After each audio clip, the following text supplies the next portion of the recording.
Unique Disney rides, non-negotiable meals, and plans of attack you can't afford to miss. Today, we're telling you all the things you should always do in Disneyland here on DFB Guide.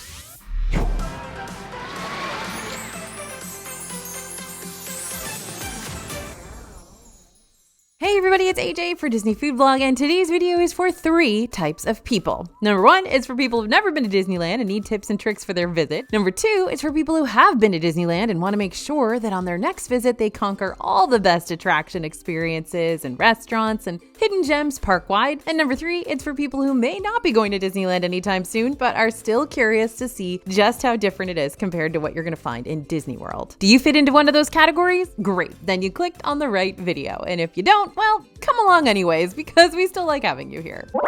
Number 1, ride the attractions you'll only find here. Disneyland and DCA, Disney California Adventure, may not be as ginormous as other theme park resort areas, Disney World, but those 2 West Coast parks sure do have a lot of rides packed between them. Some rides in Disneyland are exact duplicates of what you're going to find in other parks, like how Rise of the Resistance and Smuggler's Run are the exact same in Galaxy's Edge here as they are in Galaxy's Edge in Hollywood Studios. And some rides are almost exact duplicates, but with some adjustments here and there, like Pirates of the Caribbean in Disneyland floats by the Blue Bayou restaurant. It also has that awesome cavern scene, and it's amazing. And I won't be taking questions at this time. I said what I said. However, Disneyland is also known for several rides that you're not going to find at any other Disney park worldwide. So when you come here, you gotta make sure to prioritize the most unique experiences available. In Disneyland Park, the big one-of-a-kind ride experiences include Alice in Wonderland, Casey Jr. Circus Train, Davy Crockett Canoes, Gadget's Go Coaster, Finding Nemo's Submarine Voyage, Matterhorn Bobsleds, Mr. Toad's Wild Ride, Pinocchio's Daring Journey, Roger Rabbit's Cartoon Spin, and the Storybook Land Canal Boats. And in DCA, the main one-of-a-kind experiences include the Golden Zephyr, Goofy Sky School, Guardians of the Galaxy Mission Breakout, Incredicoaster, Emotional Whirlwind, Jumpin' Jellyfish, Luigi's Rollickin' Roadsters, Monsters Inc. Mike and Sully to the Rescue, Pixar Pal Around, Radiator Springs Racers, Silly Symphony Swings, and Web Slingers. Please don't miss Mr. Toad's Wild Ride because I will personally be offended if you do so. All right, number 2, take on a nighttime spectacular double dip. In DCA, you only have to plan around seeing 1 nighttime spectacular, World of Color, but in Disneyland, you might have to plan around seeing 2 in the same evening. Disneyland has 2 big shows that only happen once the sun sets. The first is the Sleeping Beauty Castle Show, which rotates out frequently depending on when you're planning on visiting. Currently, the Castle Show featured for the summer is Together Forever, a Pixar nighttime spectacular, but this show is going to be wrapping up on August 4th to make way for something different. Disneyland's castle shows don't always have fireworks that go along with them. During slower seasons, like at the beginning of the year, castle shows might only have fireworks on certain nights and just castle projections minus fireworks on other nights. You'll want to check the Disneyland events calendar online before your visit to see what'll be available for you. And the second nighttime spectacular is Fantasmic, which takes place across the rivers of America. Fantasmic also has an interesting schedule you'll need to be aware of. During busier times of year, like we're seeing during the summer season, Fantasmic's gonna play twice nightly, once before the castle show and once after. Typically, the Fantasmic crowds are easier to navigate during the second show, since people tend to knock out both performances earlier on and then start to head back home or back to their hotels. However, there are other times during the year when Fantasmic may only happen once per night or not at all, again, when slow season is upon us. So if Fantasmic is a priority for you, let me emphasize this. Check the Disneyland calendar. During the slower seasons, Fantasmic may still make an appearance during the weekends, Fridays, Saturdays, and Sundays, but if you want to make sure you see this show no matter what day of the week you're there, you may be better off visiting the parks when Disney's expecting there to be a higher demand for them. Now, if I went to Disneyland and only got the chance to eat the park's most iconic snacks but did nothing else while I was there, I'd still tell you I had a good trip. That's how good these classic snacks can be. So which ones need to be on your Disneyland snacking radar? When in doubt, look for the snacks that start with the letter C. You think I'm joking, but I'm not really. You got items like churro toffee available at confectionaries like Candy Palace and Disneyland Park, Trolley Treats and DCA and Marceline in downtown Disney, chimichangas located at several of the Disneyland and DCA kiosks, kiosks. By the way, you can also pick up that breakfast chimichanga at select locations like the ship-to-store marketplace outside Big Thunder Mountain Railroad. Corn dogs of the hand-breaded variety available at the Little Red Wagon Cart in Main Street, USA, Stage Door Cafe in Frontierland, or Corn Dog Castle in DCA. You could also opt for a cheddar cheese stick from Corn Dog Castle instead, which is literally exactly what it sounds like. Instead of a hot dog tucked into that same slightly sweet corn batter mentioned above, you've got ooey gooey cheddar cheese and lots of it. And candy canes, as in massive 18-inch hand-pulled candy canes that are sold on select days over at the Candy Palace and Trolley Treats throughout the holiday season. These homemade peppermint goodies get so popular that Disneyland typically uses a virtual queue system just so you can wait in line to get them. That way, you're not spending your entire day just waiting in line to buy a candy cane. Now, this next one is kind of a personal favorite of mine. I love doing this, and that's strolling through Sleeping Beauty Castle. When you visit Cinderella Castle in Magic Kingdom, you can walk through one little sliver of this park icon without needing a reservation for the Cinderella's Royal Table restaurant. But when you go to Sleeping Beauty Castle in Disneyland, you can experience an entire interactive Sleeping Beauty walkthrough for free. And best of all, you're not going to have to wait in a giant queue for it either, because people don't realize how awesome this is. This experience showcases the full story of Sleeping Beauty through immersive dioramas. I love a diorama. Now, don't just take a quick peek at a castle diorama window and then stroll on past it. Many of these dioramas use special effects that help to unravel the story, so stick around long enough to see the whole diorama play out, please. Oh, now this is a really good one too, and that is eating the Plaza Inn fried chicken. Now this is non-negotiable, please. This is a non-negotiable Disneyland meal. No further questions. Plaza Inn's fried chicken is the best fried chicken across all of the Disney parks I've been to. The end. And I know that's a major claim, but I'm gonna stick to it. The fried chicken at the Plaza Inn is golden, crispy, very juicy, which is where a lot of fried chicken falls down, and seasoned with a special blend of herbs and spices that really gives this chicken its extra oomph of flavor. While breakfast at Plaza Inn is all about the character dining, lunch and dinner transform this place back into a cafeteria-style quick service where you can get fried chicken with mashed potatoes and gravy and a buttermilk biscuit and seasonal vegetables for around $20. It is a great deal. There is so much food, and it is all so good. And yes, you can get other things here too, like pot roast and stuff, but just get the chicken. Next, definitely take advantage of what Disney World doesn't have, and that's package delivery. Disney World's still bumming us out with their continually missing hotel perks, like the old package delivery services they used to have before the pandemic shut everything down in 2020. But good news, Disneylanders! The Disneyland hotels did manage to bring this service back. Basically, package delivery lets you shop at select gift shops around Disneyland without having to lug all your purchases around with you all day long. Instead, you can have your souvenirs delivered back to your hotel, where you'll be able to pick them up later on. Just note that the packages being delivered to your hotel room won't arrive until the following day, so this probably won't be an option for you when you're shopping on the last day of your trip. Now, along with the classic snacks, don't forget to pick up some of Disneyland's seasonal treats too, because it might be your only chance to do so. Disneyland loves switching up their menus to feature limited time options, not just to fit in with the season, but to also give the locals something new to come back and experience during their next visit. So, what Disney snacks tend to get these seasonal makeovers? The Blue Ribbon Corn Dogs over in Downtown Disney can get pretty wild, with offerings ranging from coconut-crusted dogs to pickled corn dogs with a peanut butter dipping sauce. By the way, Disney World is going to be getting a Blue Ribbon Corn Dog snack stand in the future too, over at the Boardwalk Inn Resort. While it's slated to open sometime in 2024, we're going to keep you updated on when we hear a timeline that's more specific. Now, we've seen some pretty interesting seasonal mocktails pop up time and again in Disneyland. On the tamer side of things, we've seen mint juleps with a seasonal mango and peach flavoring for the summer. And on the weirder side of things, we've also seen sparkling pickle lemonade, which was available this past May over at Refreshment Corner. I don't know, Disneyland loves their pickles and literally everything, so try it out if it's there when you're there. And Pixar Fest brought lots of new snacks to the Disneyland bubble this spring and summer season, including a Mr. Potato Head churro from the churro cart near Goofy's Sky School with chocolate drizzle and crunched up potato chips sprinkled on top. And when Disneyland celebrated Season of the Force this year, we got lots of menu changes over at the Galaxy's Edge restaurant, with new options like fried chicken bao at Docking Bay 7, the Celto Slush made with flavored horchata topped with cold brew over at Katsaka's Kettle, the Silver Sea Martini with gin, lemonade, ginger syrup, honey, mint syrup, and shimmery butterfly pea flower tea over at Oga's Cantina, and lots of others too. And now that we're getting into the second half of the year, we expect to see loads of Halloween and Christmas themed goodies start to make their appearance throughout the parks. So keep checking back and we'll keep updating y'all on our latest findings. So Disneyland is the home of 3 deluxe hotels: the Grand Californian, the Disneyland Hotel, easy to remember, and the recently reimagined Pixar Place Hotel. A room at any one of these locations is going to cost you a bunch of money, but even if you decide to stay somewhere off property that's a little less expensive, you're still more than welcome to drop into any of these hotels to dine at their restaurants or meet some rare characters.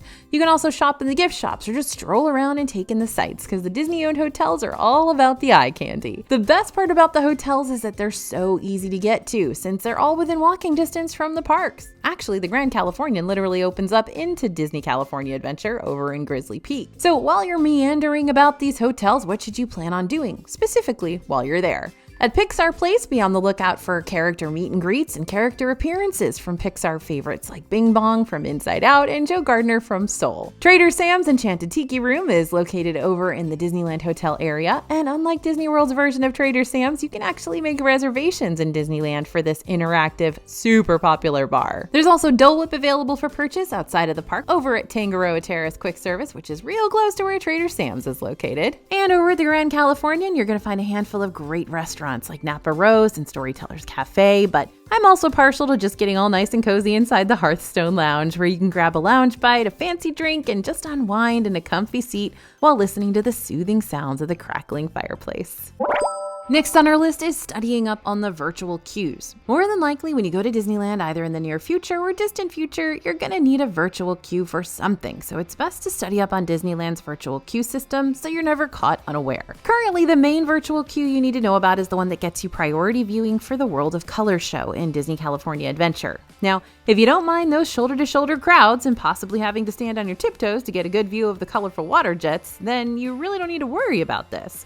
However, to guarantee better views with potentially more breathing room, you can try to join the free World of Color virtual queue when it goes live right at noon each day via the Disneyland app. This virtual queue does fill up quickly, so you'll have to be ready to join right when it opens up. If you do get into it, then congrats, you're going to have a real knockout view of the show. The Disneyland app is going to send you a notification for where you'll need to enter to redeem your virtual queue, which you'll want to do approximately 45 minutes before the show begins. Later on, you'll probably need to study up on a virtual queue for Tiana's Bayou Adventure, since it'll be opening up in the future over in New Orleans Square / Critter Country in Disneyland Park.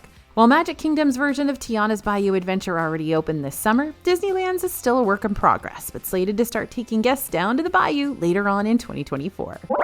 Now, even if you're not a big parade person, you're gonna want to see the Magic Happens parade in Disneyland. It is just that good. Magic Happens first debuted in 2020, but has come and gone and come again enough times to make our head spin. But as of now, the parade is alive and kicking and ready to show you, as Disney puts it, the awe-inspiring moments of magic that are at the heart of so many Disney stories. During this parade, you're going to see over-the-top floats inspired by fan-favorite characters like Mickey and Minnie, Moana, Maui, the princesses, and more. Now, the Magic Happens parade typically makes its rounds each evening at 5:30 p.m., but during busier times of the year, you might be able to catch it during the 3 p.m. hour as well. Just make sure to check the Disneyland app on the day of your visit so you know when this parade is going to be weaving its way around the paths of the park. Now, did you really even go to Disneyland if you didn't say hi to the Little Man of Disneyland at least once during your visit? The Little Man of Disneyland is Patrick Begora, and he made his first appearance in one of the Disney Little Golden Books, which according to Disney was published in 1955, the same year Disneyland opened. Who's Patrick? Well, he's a leprechaun who these days spends his hours in a teeny tiny house at the base of a tree in Adventureland. The whole story is really that Disneyland wanted to make it okay for the locals. They were cutting down a bunch of trees and putting up a giant theme park, and so Mickey and Donald had to convince Patrick Begora that that was cool in the Little Golden Book, and that's why it was published. So don't forget to track down this itty-bitty home during your next visit. Patrick's home is near the entrance to Indiana Jones Adventure at the base of a tree trunk. Tangled within the roots, you're going to find an itty-bitty door and an itty-bitty window and an itty-bitty smokestack and an itty-bitty porch light. And if you're visiting the parks around St. Patrick's Day, you're really going to want to find this little dude's abode because he dresses up the front of his place extra special for the season. It's iconic. It's gonna take you to different lands without you having to bust your aching feet, and it has dinosaurs. What's not to love about the Disneyland Railroad? The Disneyland Railroad was one of the first rides Walt planned for the Disneyland park. It was very important to him. Crucial, actually.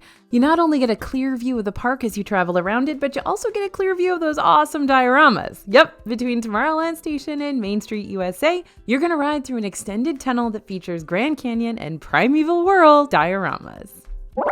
Now, there have been a lot of changes when it comes to lightning lanes lately, but for the most part, a lot of those main changes are impacting Disney World and not necessarily Disneyland. Starting July 24th, Disney World guests now have the option to pre-purchase and pre-select some of their lightning lanes. You can learn more about that on our major Genie Plus changes in Disney World video.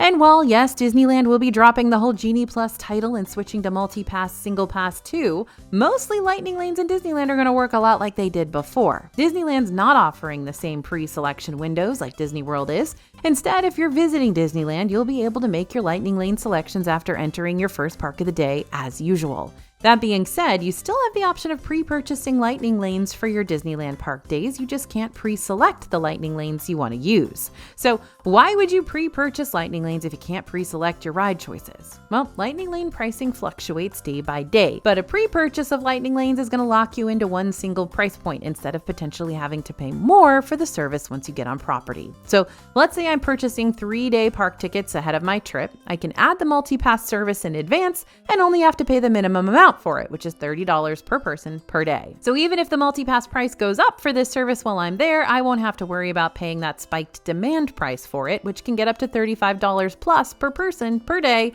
during busier times of the year. The catch though is if you're pre-purchasing this service, you have to tack it onto every park day you're buying tickets for, even if you don't think you're going to need it for every park day. And that's why paying for lightning lanes on the day of can be more beneficial. You'll have the freedom to pay for the days you want this premium service instead of having to pay to use it on all of your park days. It can be a gamble either way, but in our personal experience, lightning lanes can be useful but aren't always 100% necessary if you're not visiting the parks during those peak season times or those weekends. So you'll just have to do a little research, talk amongst your group, and figure out if you want to save for lightning lanes or just stick with doing things the old-fashioned way, which is the waiting in normal ride lines sort of way. Out of all the rides in Disney California Adventure, Radiator Springs Racers tends to rack up the highest weights of the park, which is kind of interesting because it's not the newest ride. It's just kind of the best ride.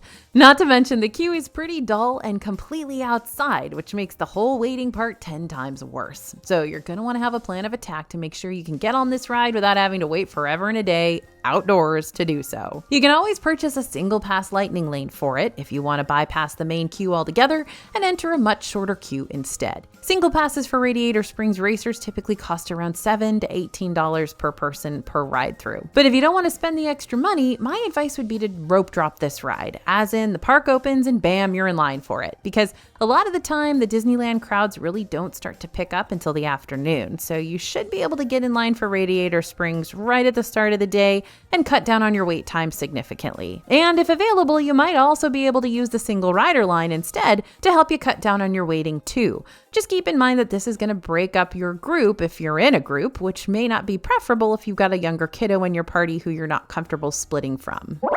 Now, there is one thing that could totally throw off your whole Radiator Springs Racers early morning plans, and that's early admission entry. Each day, Disneyland Park and DCA take turns offering an early admission benefit for guests staying at one of their Disney-owned hotels.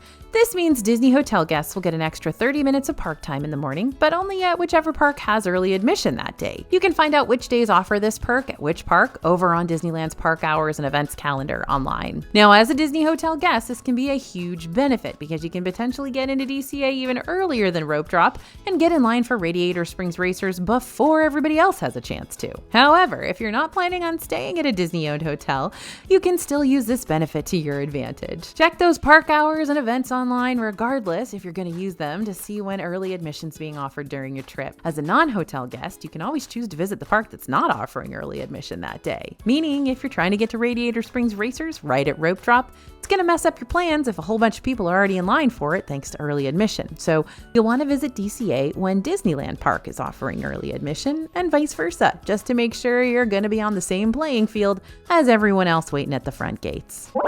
Hey, we do it all the time for Disney World, so it only seems fair we track down the best bathrooms around Disneyland too. As far as theming is concerned, the Fantasyland King and Queen restrooms near the Matterhorn are really cool because the stall doors look like giant playing cards. Thank you, Alice in Wonderland. The bathrooms inside Galaxy's Edge are also themed to the area and are pretty spacious and usually pretty clean. And if you want a super private restroom location during your day in DCA, you can always take a detour into the Grand Californian Resort, which has an entrance that leads right into the Grizzly Peak area, and use the immaculate bathrooms inside the hotel. Just keep in mind that in order to enter back into DCA, you will have to walk through a security checkpoint again, and while that checkpoint usually isn't too busy, it's still something that could slow you down when you're trying to return to the park, which could be totally worth it if you want the best Disney bathrooms that are kept spick and span and private.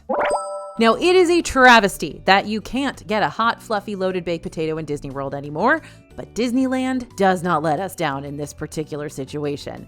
At Troubadour Tavern over in Fantasyland, you can get a couple of different baked potato options. The first is the most basic, which is sometimes exactly what you're craving, and that's the Troubadour baked potato topped with butter, sour cream, cheese, bacon bits, and green onions. And the second is a little more adventurous, the round-up barbecue potato topped with brisket burnt ends. They're tossed in Coca-Cola barbecue sauce, as well as creamy slaw, a pickle spear, and onion-flavored snacks. Now, these baked potatoes do change up regularly. Sometimes the seasonal ones will be different, but I know you're asking why having a baked potato is that big a deal, but listen, it just is. It's a big deal. Baked potatoes are almost as important as dioramas. Okay, people? All right.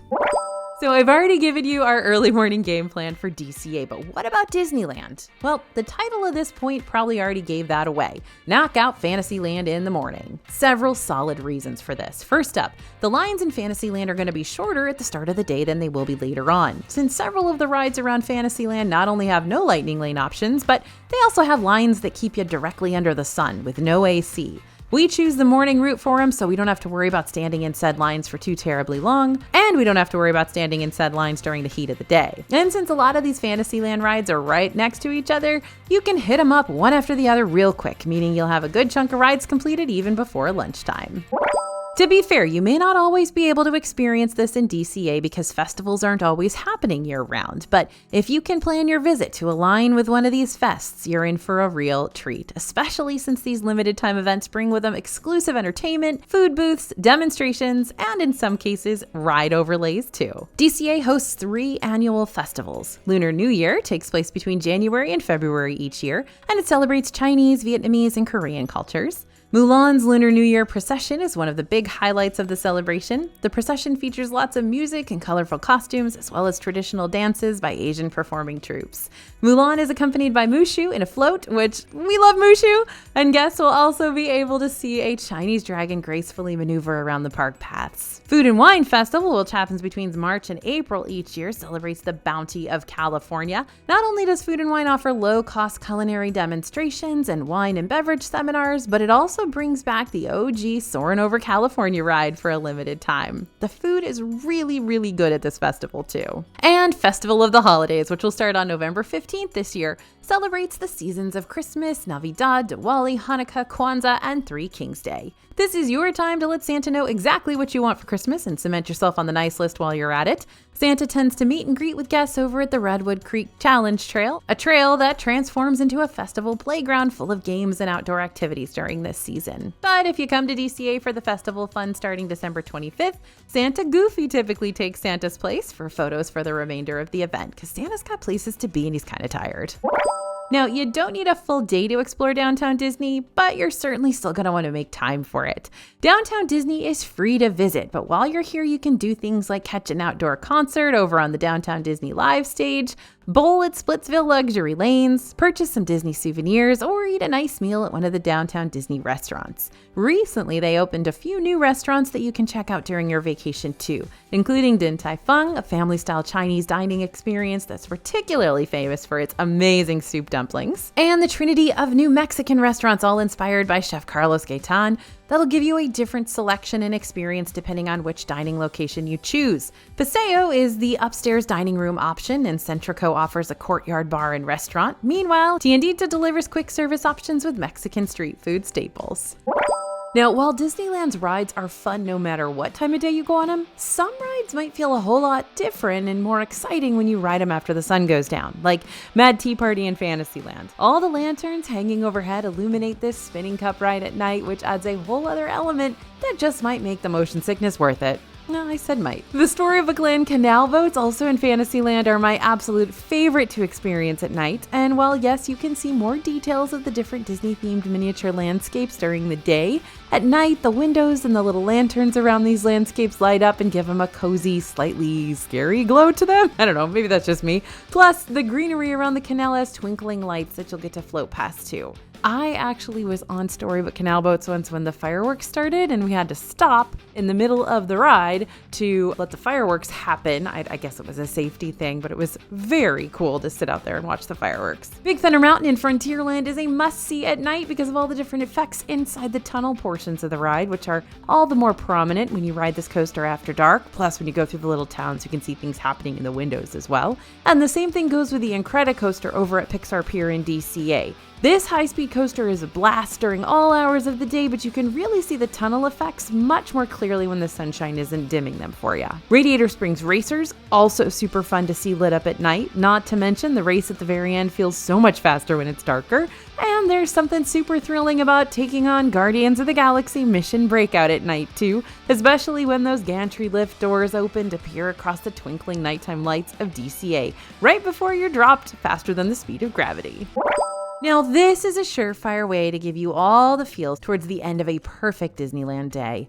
Walt Disney made himself at home in Disneyland in an apartment above the Disneyland fire station. When the park was being built, he didn't want to miss a minute of his dream coming to fruition. Walt would always turn a light on in front of his window so that workers would know when he was in the park, and that's why you'll see a light in the window that always stays lit in his memory, except when his family members are in the park as a sign of respect. So Disneyland might be the oldest of all the Disney theme park resorts, but it still keeps us on our toes with new attractions and little-known secrets daily. So stay tuned for more Disneyland videos to come, and make sure to check out some of our other Disneyland videos already up on the channel, like our 50 easy tricks that make Disneyland so much better video if you're looking for something more jam-packed, or our everything you need to know about Disneyland in 15 minutes video if you're looking for something that fits into your busy schedule. Thanks for listening, everyone, and thanks for watching. As always, this is AJ for Disney Food Vlog, and we'll see you real soon.